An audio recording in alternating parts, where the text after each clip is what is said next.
car fans, welcome to the Muscle Car Modeler. I am Ral, and this week I'm showing you my finished project here of a 72 Charger Rallye. Now the Rallye package had replaced the RT package for 1972, so they were no longer Charger RTs, they were strictly the Charger Rallye was the top package. So, and that's what this one is representing here. And I had a lot of fun building this one. But there were a number of changes that happened in 1972, but a lot of the stuff stayed the same. One of the unique features of the Rallye is the door here.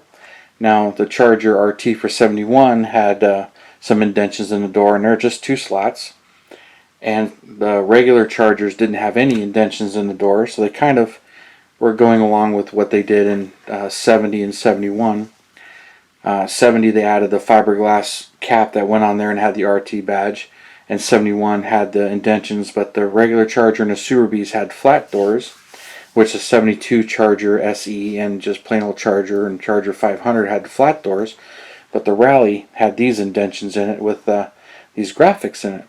So being that the MPC model is of a Rallye, and I had to have it, it has these indentions in it and with the decals put in it. So I'm like, it's definitely got to be a Rallye. And then the Rallye also has the regular taillights here, the slotted taillights, and different taillights compared to the SC and the Charger 500. And this one being an actual annual, the bumpers actually say 1972. And they did a really good job on the body, MPC did, which is one of the things they're really known for nowadays. And it's got the hideaway headlights there and the 72 bumper. And the air grabber hood comes with the Charger. It actually came with that on the model kit. It was optional on the Rallyes. Very few of them actually got it in 72, so 72 hoods are really rare. And there are some differences, but this one of the things, the vents, calic vents here on a 72 hood are different than a 71 hood, but unfortunately they're not even molded into the kit, so that's really not accurate, but I really couldn't fix it, and I wasn't going to engrave the cal vents into it, especially since this is an original hood and original body, but the rest of the kit is really not original. But I had a lot of fun building this and making some changes and some accuracy things. I added hood pins to it, so you can see those right there. And if you notice the emblem, 446 pack, those of you that know Mopars, the 446 pack was not really available in 72, but it was and it wasn't. So after finding that out and finding 3 known cars that actually exist and are documented, there are 2 Charger Rallyes that have the 446 pack and the VIN code V in the VIN. Neither one of those cars have been restored, and they're kind of hidden or stashed away right now, but Mancini Racing had one for the longest time, but he passed away. But that one's still around, but from what I was reading online, it hasn't seen the light of day for a while and hasn't been restored. There's another 72 Charger also, it's a Rallye, and that one, similar story. It's been owned for a very long time by the same family, and it wasn't restored. It was kind of beat up where supposedly it was wrecked a long time ago, so it lost its doors, its fenders, and its air grabber hood, and it has more regular sheet metal from another Charger on it, and that car is stashed away. But it was documented as an actual 446 pack car, and it's been well known. The owner passed away, and supposedly the son owns it now. It hasn't been restored, and there's some comments online that he's entertained selling it but didn't actually sell it. So I decided I was going to replicate that car, or one of those cars, but not in a truest fashion. But there's also a 72 Roadrunner with a 446 pack in it that was found. It's the only known one of those. Rumor is that there's about 6 of them that were made, total 72 6-pack cars. But it's the only known Roadrunner and 2 known Chargers. It's well documented, it's been restored, it's been all over online. I stumbled upon it, and it's in the Brothers collection.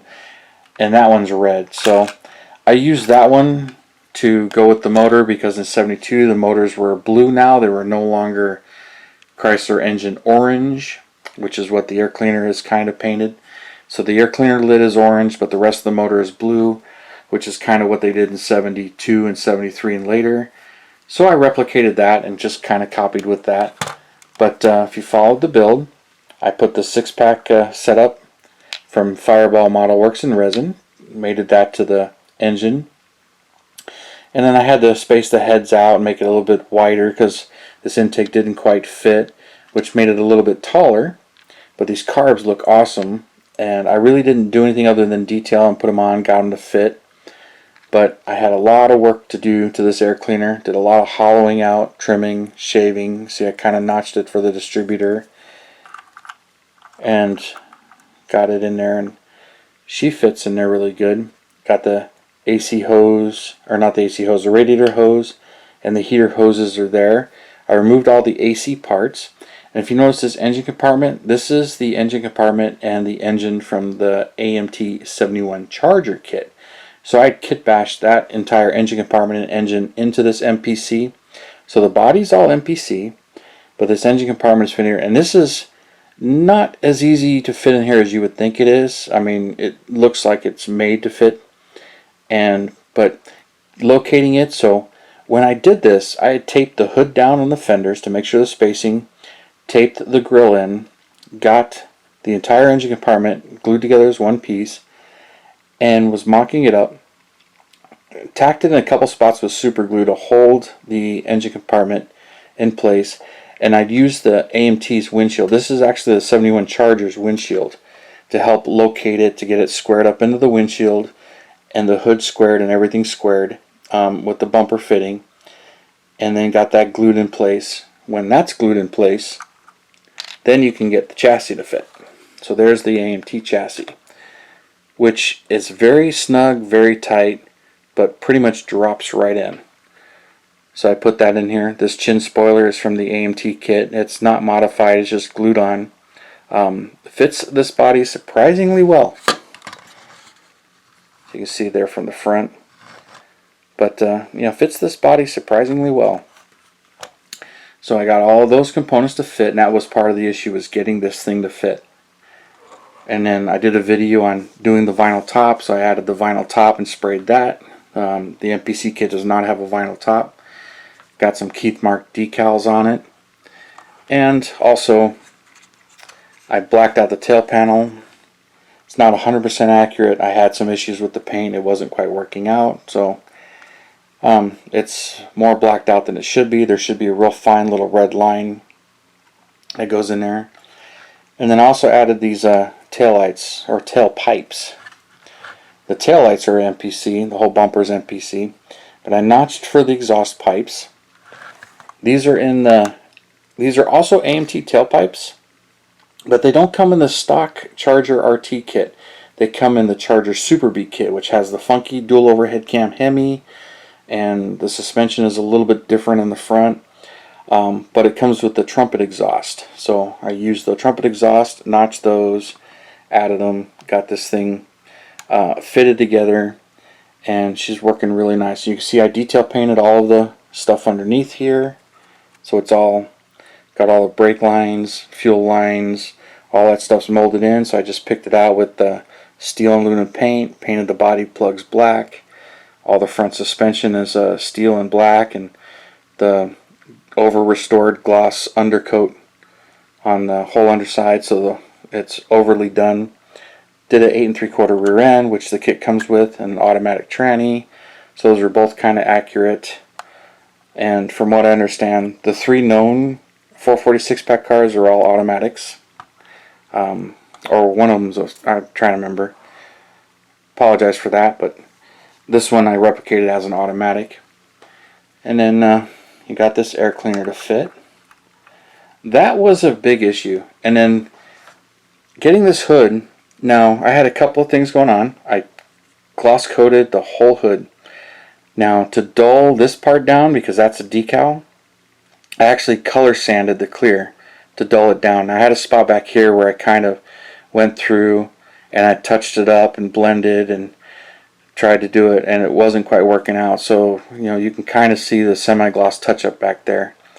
But I was running a risk of peeling the decal from under the clear. So, and then I drilled and put the hood pins in. But on the underside, that's a resin copy of the Johan air cleaner, air grabber that goes under the 70 Charger and, not Charger, the 70 Roadrunner and GTX kits. Now Hearts Parts offers it in resin, so I bought his whole hood to get this part. Doesn't come with the air cleaner, but made it fit the hood. Clearanced the air cleaner and took the pins out and glued that in place because there's a piece that goes on there to make it kind of functional. But I couldn't make it functional because that air cleaner literally rests right on here. So to get it to work, to try and push it down, those things hit the air cleaner and it wouldn't go down. So I glued it in the up position so it's no longer movable like the original kit was, but having the air box under here. But I had to clearance it for some of the stuff on the side here for the radiator hose and the distributor. So clearance them out, so now the hood fits and drops on there, but it won't slide and roll off. So came out surprisingly good, but this one was a lot of work and fitting and testing, and I had the same issue getting those in. And then kind of the same thing with the wheels. Those are resin copies of wheels from other kits. I think the 72 and 73 Charger, I had, not Charger, the Challenger MPC kits. Copied those wheels because this one didn't have the right wheels, and I used the AMT tires and detailed them out, and I did a video on those. But these are bare metal foiled and detailed, and that's the final on those and how they came out. But got all the paint all cleared up, trimmed the mirror a little bit for the notch, and got it all fitted up. And the interior is pretty much right out of the box MPC automatic interior, so nothing done or changed there. But MPC gives you a lot of automatic interiors, but the engines that come with the MPC kits are sticks. But this one now has an automatic from the AMT kit. So this thing, really happy with the way this one came out and that it's finally done. And I painted it just red. Now I painted it with Tester's red, and it's kind of funny because it's this bottle, Model Master Red, which is Chrysler Engine Red. Now this is actually red. It's not Chrysler Engine Orange, because the Hemis were orange and there was like two different Hemis oranges. There's an early brighter orange and a later orange. But this is actually like Chrysler Engine Red, which I understand was the early Poly 318s were this red. But I ended up painting the whole body with this red, and I just decided I wanted red with the black vinyl top and the black, and I think it would really pop with all the black trim. So I'm really happy with the way it came out, even though for the longest time it sat and I didn't know what color I was going to paint it. So part of the thing when I started my channel here was I have a bunch of these projects like this that I haven't finished, so I've got plenty of started projects to show you, and this was another one that was in primer installed. So if you watched it from the beginning, you saw where I was at, and a lot of the hard work was actually done, but not all of it. And so I'm glad to get this one finished up to show you guys, which is part of my excitement to get it done and show you some of my restorations. And it came out awesome, and I'm really happy with the way it went, even though I had a lot of challenges and a lot of fitting. But kit bashing a project like this can really test your patience and your modeling skills. So don't be afraid to try it and get frustrated. Like I said, this one got thrown into the started pile and hasn't seen the light of day for a long time, but it's done and finished now, and I've got other projects that are much like it. Same thing, projects that have a lot of work done to them, but they're not done, and motivation was kind of lost, and they've just been sitting. And this one had a similar story, but not anymore. It's now finished. It's going in my display case. So thank you for tuning in and subscribing, and all your comments and suggestions. I really appreciate it. You guys, you have a wonderful Saturday, and I'll see you next weekend.